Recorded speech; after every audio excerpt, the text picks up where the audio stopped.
اور بعض اہل کتاب تو ایسے ہیں کہ اگر انہیں آپ خزانے کا امین بنا دیں تو بھی وہ آپ کو واپس کر دیں، اور ان میں سے بعض ایسے بھی ہیں کہ اگر آپ انہیں 1 دینار بھی امانت دیں تو آپ کو ادا نہ کریں۔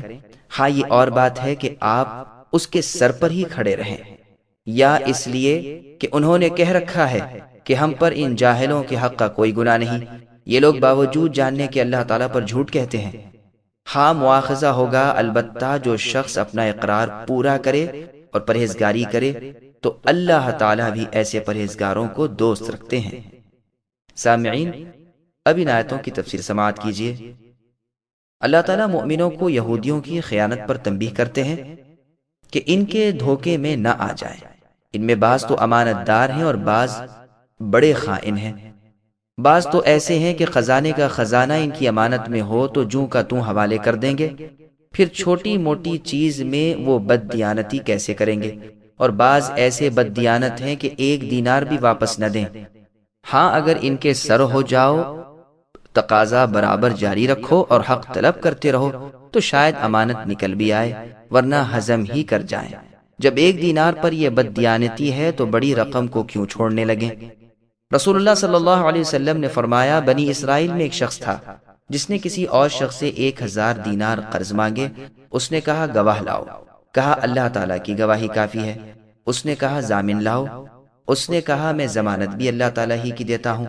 وہ اس پر راضی ہو گیا اور وقت ادائیگی مقرر کر کے رقم دے دی۔ وہ اپنے طریقے سفر میں نکل گیا۔ جب کام کاج سے فارغ ہو گیا تو دریا کنارے کسی جہاز کا انتظار کرنے لگا تاکہ جا کر اس کا قرض ادا کر دے، لیکن سواری نہ ملی تو اس نے ایک لکڑی لی اور اسے بیچ میں سے کھوکھلا کر کے اس میں 1000 دینار رکھ دیے اور ایک خط بھی اس کے نام رکھ دیا۔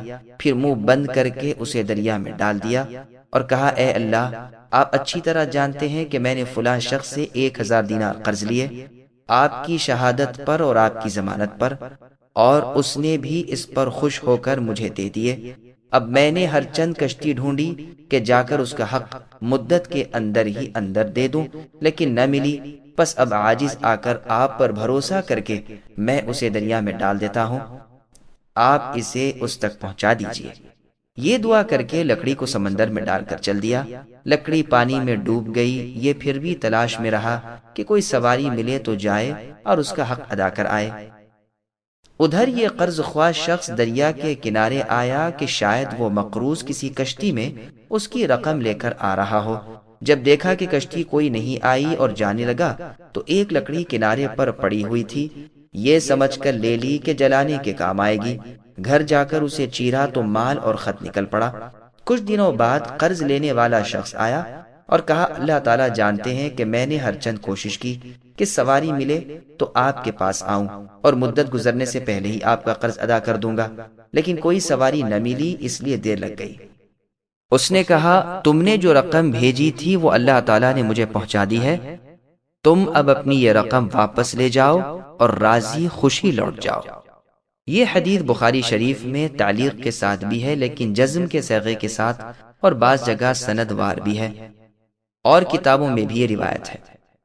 پھر آگے اللہ فرماتے ہیں کہ امانت میں خیانت کرنے پر، حقدار کے حق کو ادا نہ کرنے پر آمادہ کرنے والی چیز، ان کا یہ غلط خیال ہے کہ ان بددینوں اور ان پڑھوں کا مال کھا جانے میں ہمیں کوئی حرج نہیں، ہم پر یہ مال حلال ہے، جس پر اللہ تعالیٰ فرماتے ہیں کہ یہ اللہ تعالیٰ پر جھوٹ ہے، اور اس بات کا علم خود انہیں بھی ہے، کیونکہ ان کی کتابوں میں بھی ناحق مال کو اللہ تعالیٰ نے حرام قرار دیا ہے، لیکن یہ بیوقوف خود اپنی منمانی اور دل بھاتی باتیں گھڑ کر شریعت کے رنگ میں انہیں رنگ لیتے ہیں۔